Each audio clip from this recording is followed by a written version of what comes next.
Well, residents in East County are fighting back over the potential placement of a sexually violent predator in their community. Former San Diego City Councilman and Chairman of Reform California, Carl DeMaio, joins us now to discuss. Carl, good to talk with you.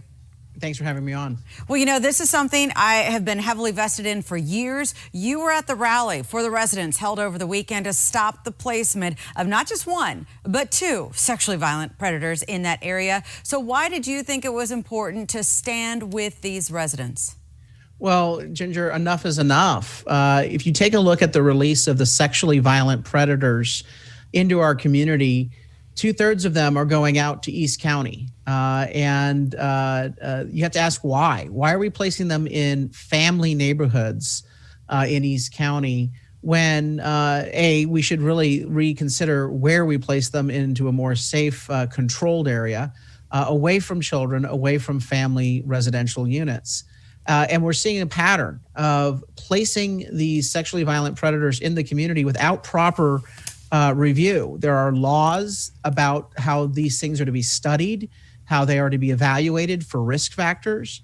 And in not only the first sex offender that was reviewed last week, which was Doug Badger, but this current one, Merle Wakefield, the County of San Diego has not done what is required under law to make sure that they study the release to protect residents. So we're asking the judge in both of these situations to deny the release and the assignment to a residential unit in East County for both of these sex offenders. And by the way, they're going to the same property. They'll be at the same address, and that's just a toxic brew. Yes, a four bedroom home, $730,000, I believe. Nice little luxury rental for them. For folks unaware, the way the program works, taxpayers, you and me, we pay the bill for these felons to live in homes in neighborhoods to continue their treatment. Now, the idea is that law enforcement is still going to monitor them, but is that monitoring enough to keep those residents safe, Carl?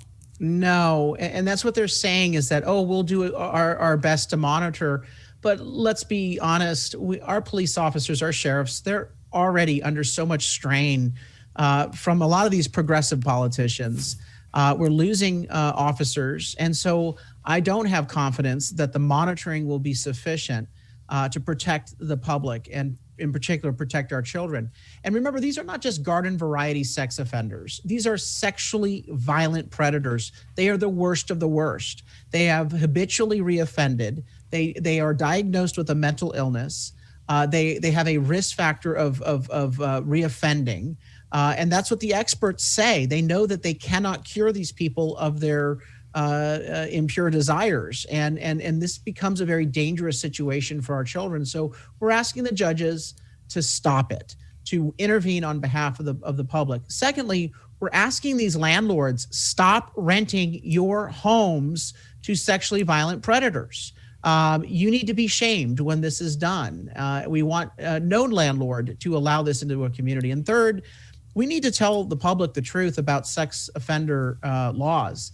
The Democrats in particular in California are weakening these laws, making it easier for a sex offender to fly under the radar. And we need to make sure that we actually strengthen these laws to protect our children in our neighborhoods. You know, I'm glad you brought that up because, I get fearful that this has become a political issue. Sacramento gutted a transparency bill that was, sponsored by our DA, and it, a year ago got the support from the Board of Supervisors, but this year, led by Nathan Fletcher, they voted not to support it. So it's very interesting to see the dynamic of safety in someone's home, in their neighborhood, turning into a political issue. But you're saying that's happening. Absolutely. For example, Mayor Todd Gloria has instructed the police department not to enforce a municipal code provision that bars sex offenders from living within 200 feet of an elementary school, library, or playground. And Todd Gloria and the Democrats in Sacramento passed a law in August of last year that allow adults as old as 24 years old to sexually molest children as young as 14 years old, a 10-year difference, and escape sex offender registry requirements, making it easier for them to skate underneath the radar. We cannot allow this to happen. It's clear that these politicians think that the sex offenders need more civil rights than the rights of our children to live in a safe community without fear that they're going to be attacked by someone who is a known sex offender.